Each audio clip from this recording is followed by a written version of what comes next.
On ne va quand même pas se mentir, ces derniers jours ont quand même été très mouvementés. Alors ça fait plaisir de vous retrouver ici, je suis CryptoSapiens, ça fait quand même maintenant 2 semaines que je n'ai pas vraiment fait de vidéo proprement pour vous, cher public.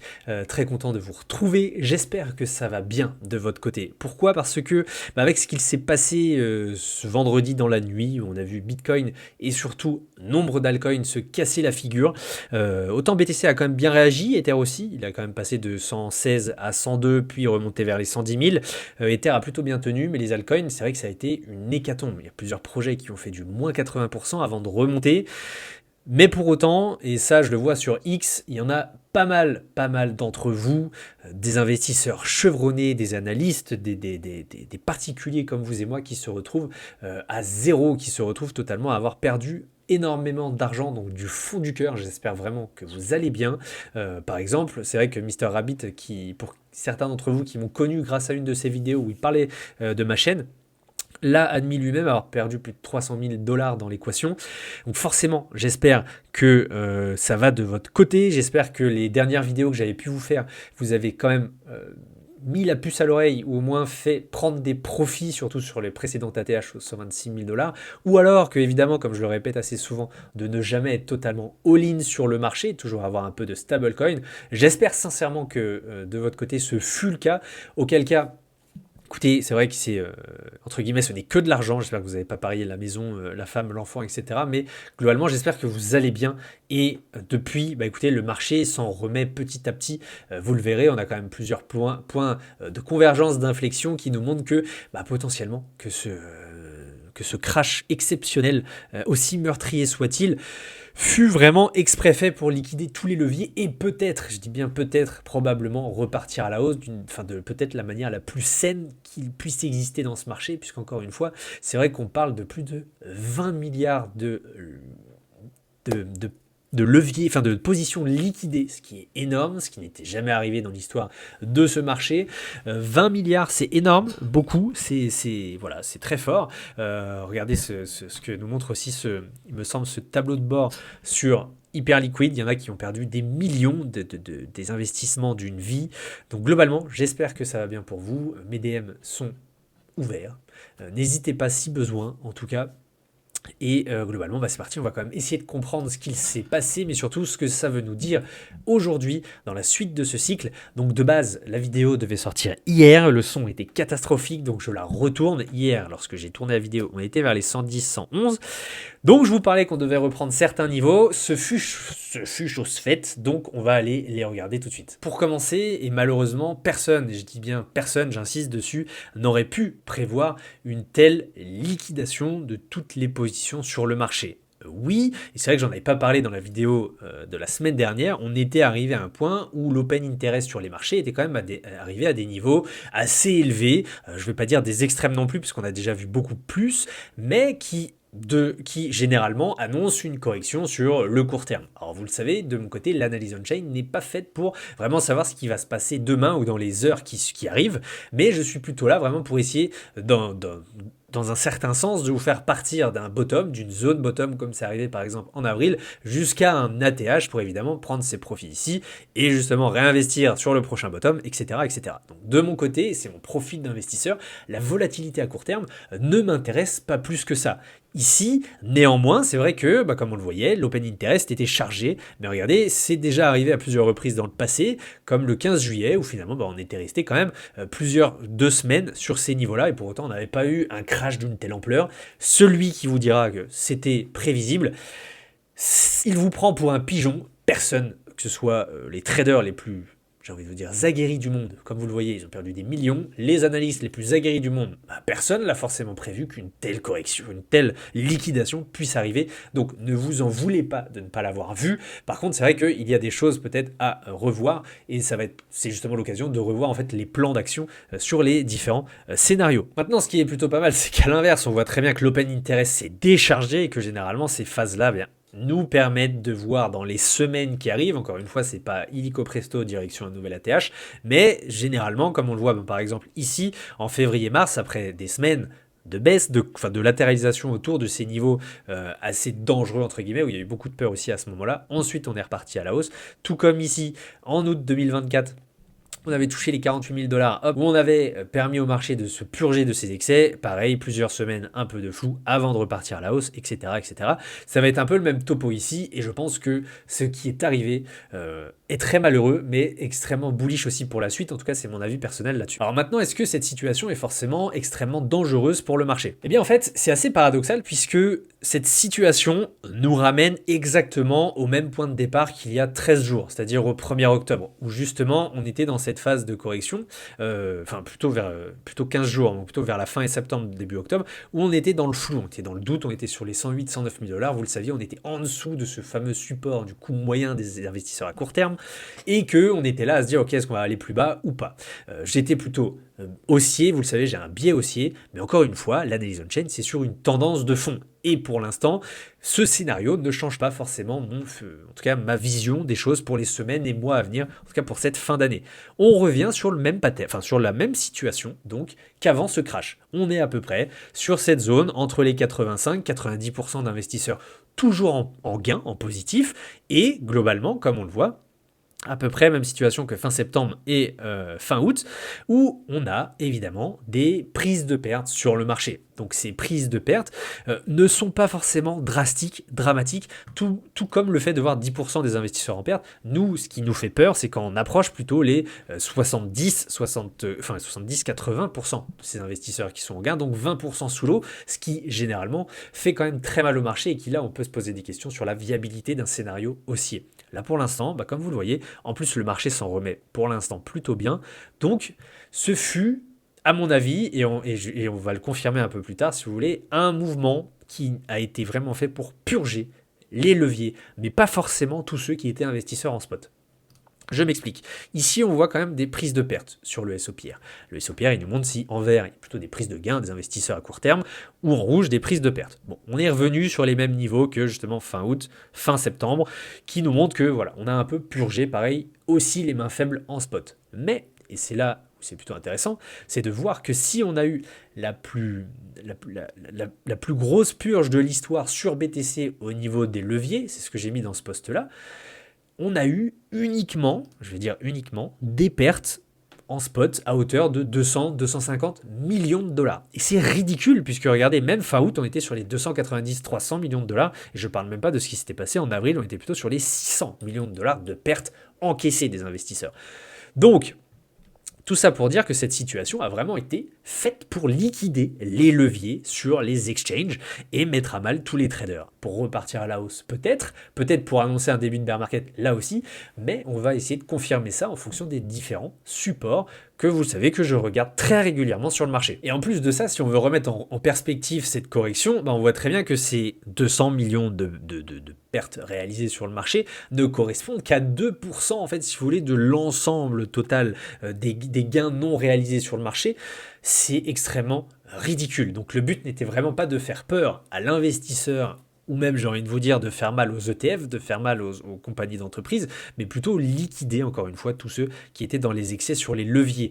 Donc en tout cas, on en a discuté avec Alex sur le Discord, c'est extrêmement bullish puisque on va repartir avec une base très très saine et toujours des investisseurs qui sont dans le marché, là aussi en spot. Donc maintenant, en fait, ce que l'on veut voir au niveau de l'action du prix, ça va être très très simple, croyez-moi. Vous le savez, je vous présente souvent ce graphique qui nous montre trois choses pour que justement on soit toujours dans un pattern scénario haussier.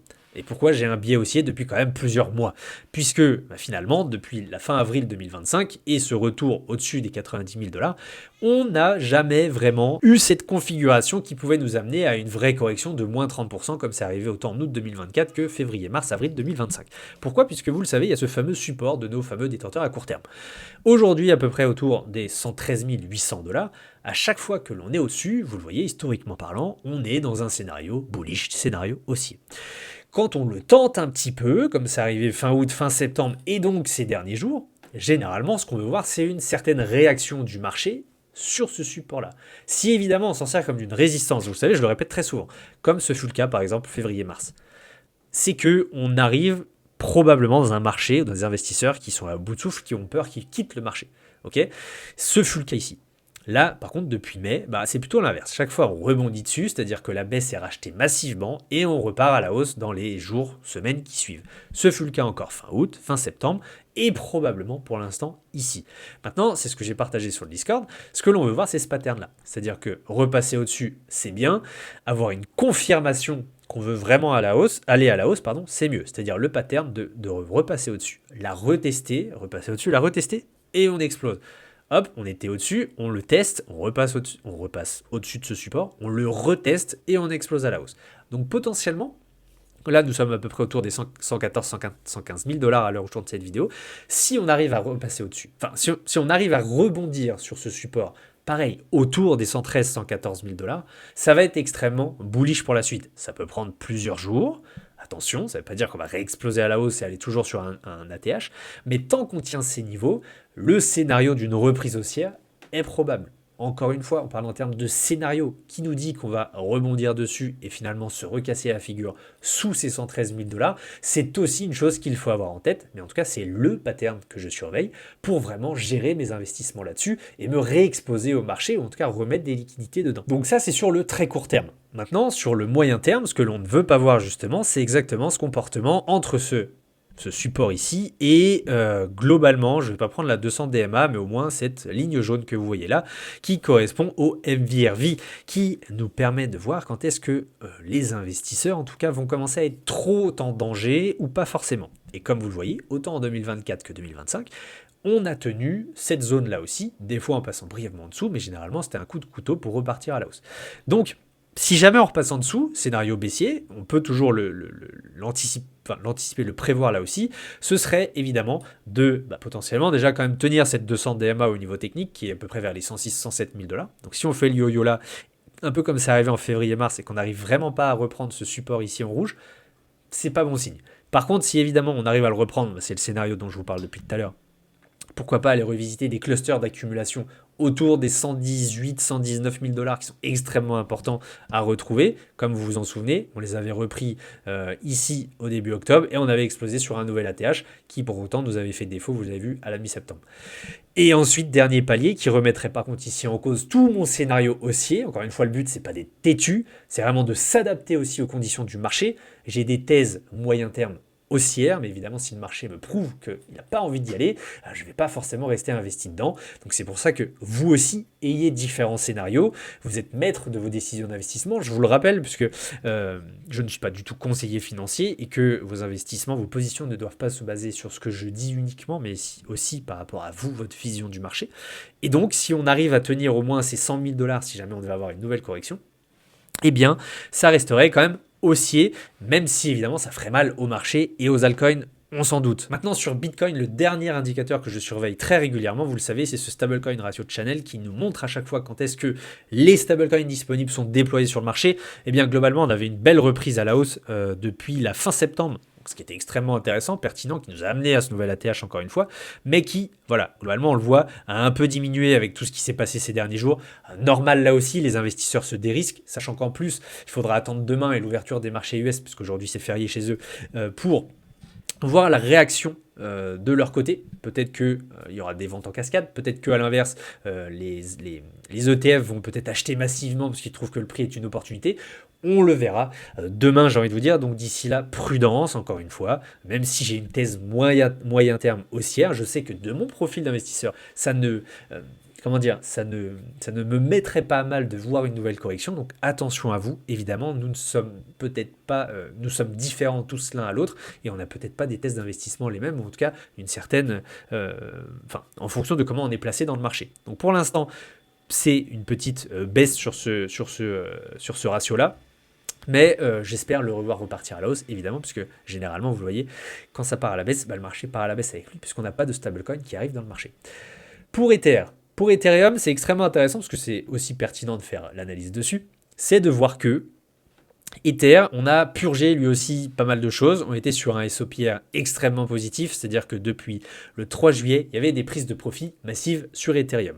Et là, cette correction nous a ramené en dessous du ratio 1, donc il y a eu plus de prises de perte que de profit pour la première fois quand même depuis 4 mois, donc ce qui n'est quand même pas rien. Et là, idem, un peu la même chose que BTC, on veut voir la réaction qu'il y aura lorsqu'il y aura vraiment une reprise haussière un peu plus forte sur Ether, voir si les investisseurs veulent se dérisquer, quitter le projet à break-even, ou en tout cas au plus proche de leur coût moyen d'acquisition, ou bien si justement on va repartir avec un bel engouement comme nous avions eu ici à la fin juin, où là cette fois le prix augmente à la hausse, leur prise de profit aussi, et donc forcément, c'est-à-dire qu'il y a quand même pas mal d'acheteurs sur Ethereum. Au niveau de son comportement du prix, lui c'était encore une fois textbook, ça fait entre guillemets 2 fois que je le loupe. Alors, il faut savoir que, évidemment, je ne m'attendais pas à une telle liquidation en cascade. En plus, je dormais à ce moment-là. Donc, forcément, je ne l'ai pas saisi. Je n'avais pas forcément d'ordre d'achat sur Ethereum, puisque, de mon point de vue, et je vous en parle, je crois, depuis la fin août, on est plus sur un retour de BTC qui prend pas mal de liquidités par rapport à Ether et les alts. Donc, moi, c'est beaucoup plus Bitcoin qui m'intéressait. Et globalement, vous le voyez, ce que l'on voulait absolument voir, c'est pareil, je me répète, mais il n'y a que comme ça qu'on apprend. Et en plus, ça se vérifie à chaque fois. Il fallait tenir cette bande jaune ici, parce que dès qu'on passe en dessous, on part un peu à la cave, autant sur Ether que sur les alts. Regardez ce qui s'est passé ici en juillet 2024, ici en janvier 2025, et là pour l'instant, on est repassé au-dessus. Donc cette bataille autour des 3800-3900 $, elle a été remportée pour l'instant par les bulls. Maintenant, ce que l'on veut voir, c'est au moins aller retrouver cette bande orange qui nous fait défaut quand même sur tout ce cycle 2023-2025, où à chaque fois, vous voyez, on le redépasse un petit peu, mais on repasse très vite en dessous, on n'arrive pas vraiment à le breaker. Là aussi, sur cette dernière jambe haussière, qui se situe autour des 4900 $. Auquel cas, voilà, on va quand même surveiller ce qui se passe, encore une fois, parce que vous voyez, au niveau du SOPR, on a quand même des prises de perte. Donc on va voir si les investisseurs se réveillent quand même là-dessus. Du coup, pour finir, eh bien, fondamentalement, vous le voyez encore là, rien ne change vraiment. S'il y a vraiment eu cette action de purger les excès sur les leviers, donc quelque chose d'historique, encore une fois, j'espère que vous allez bien de votre côté, mais fondamentalement, en fait, on revient juste à ce qui s'est passé il y a 15 jours, à redevoir valider certains niveaux, à redevoir protéger certains supports. Donc globalement, je reste optimiste pour Q4. Évidemment, encore une fois, je ne suis pas conseiller financier, donc ne prenez pas à la lettre ce que je vous dis, je peux complètement me planter, et en plus de ça, sachez vraiment que c'est une thèse à moyen terme. Si demain on devait corriger encore de 5, 6, 10%, ça ne me dérange pas. Mais peut-être que vous, oui. Donc ayez cela en tête et ajustez-vous en fonction de votre profil d'investisseur. Auquel cas, écoutez, j'espère que cette vidéo vous aura plu avec un jour de retard. Donc ici on est sur le brief du lundi. Mais globalement, vous voyez un peu ce que nous fait le marché, vous voyez un peu ce que l'on doit protéger, ce que l'on doit réatteindre aussi, pour voir ce que nous fera le marché dans les prochains jours. Globalement, si cette vidéo vous a plu, n'hésitez pas à vous abonner, vous êtes de plus en plus toujours, donc évidemment je prends mon rôle très à cœur de vous apporter ce que je comprends du marché, et puis n'hésitez pas aussi à rejoindre en tout cas ma newsletter qui est extrêmement pertinente, qui parle pas mal des schémas en fait que j'emploie justement pour essayer de comprendre le marché et prendre des décisions d'investissement, puisque là c'est vrai que je parle beaucoup, mais des fois l'avoir sur papier c'est un peu plus simple, surtout qu'en plus je vous donne les liens des graphes que je regarde et comment les comprendre, comment les analyser et comment s'en servir comme test d'investissement. Voilà, en tout cas j'espère que ça va pour vous, n'hésitez pas à laisser des commentaires, je réponds à tout le monde à chaque fois, vous le savez. Merci d'avoir suivi cette vidéo et à très bientôt.